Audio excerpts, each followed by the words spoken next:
You're watching Pulse for the 6th of June, and right now it's time for a quick Guild Wars 2 news update. In this week's episode, we're just having a look at everything that the ArenaNet guys and girls have planned for us, the players, during this coming weekend's beta event. The content we'll have access to, the changes, the improvements, and much more. Let's get straight to the news.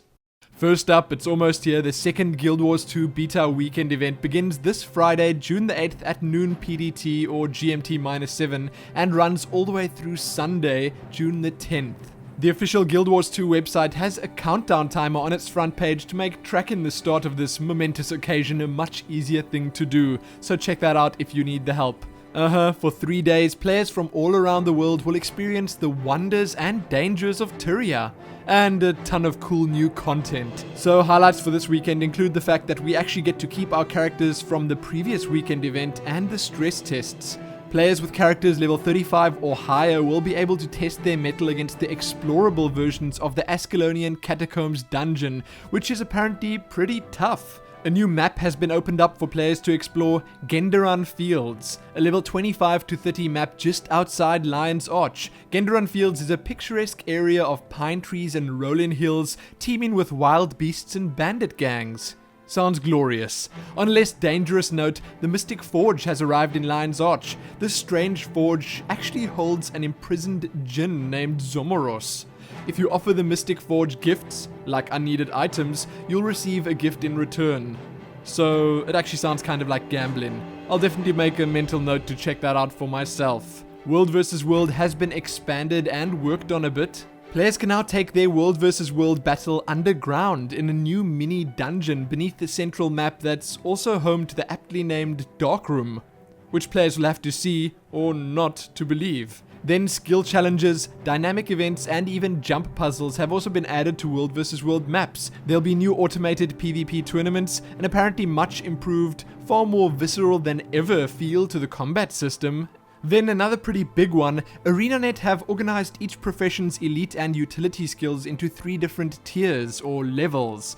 When you get enough skill points in one tier, you unlock the next level of skills.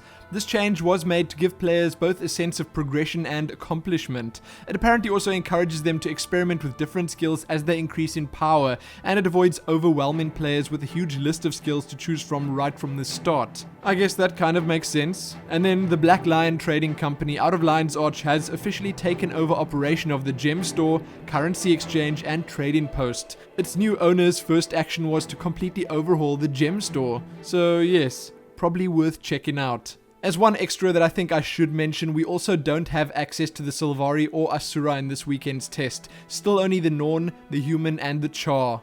Finally, along with all these things, we're also getting improved overflow servers, improved chat and UI improvements, new key binding features, and all of this comes in a cute little 5 gig patch to the client we previously used. If you've not updated yet, then you should probably get to it now. If you want to read more or all about everything that I just spoke about, then you can do so at your own leisure too.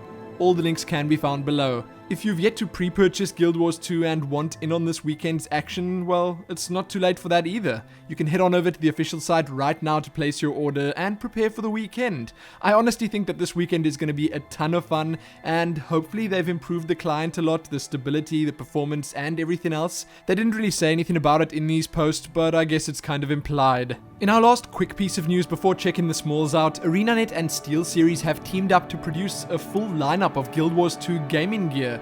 These have dynamic designs that are set to capture the iconic Guild Wars 2 look and feel. The new lineup includes a set of gaming headphones, a gaming mouse with 7 programmable buttons, and a series of mouse pads. Along with that, we're apparently set to see a Guild Wars 2 themed keyboard sometime soon too. For more details, check a lot of these out over on the SteelSeries website for yourself. With these and the already available Diablo gear from SteelSeries, I think we've definitely been spoiled for choice. Now though, onto the smalls. First up, over at the official site, read how you can reserve your character name for Guild Wars 2. The official German and French Guild Wars 2 wikis have launched. Check out a photo of the dev with the dragon tattoo. And then lastly, read an ArenaNet public safety announcement. That is sadly all I have for you in the news this week. I'm going to be releasing a video soon, in the next day or two, that'll cover all my plans for this coming beta weekend. I'm not exactly sure what I'm going to be doing this weekend yet, but I will be playing on Jade Sea as before. The guild is still up, and I will definitely keep all of you guys in the loop. Like the video and do all that other good stuff, and most importantly, happy waiting for that beta weekend.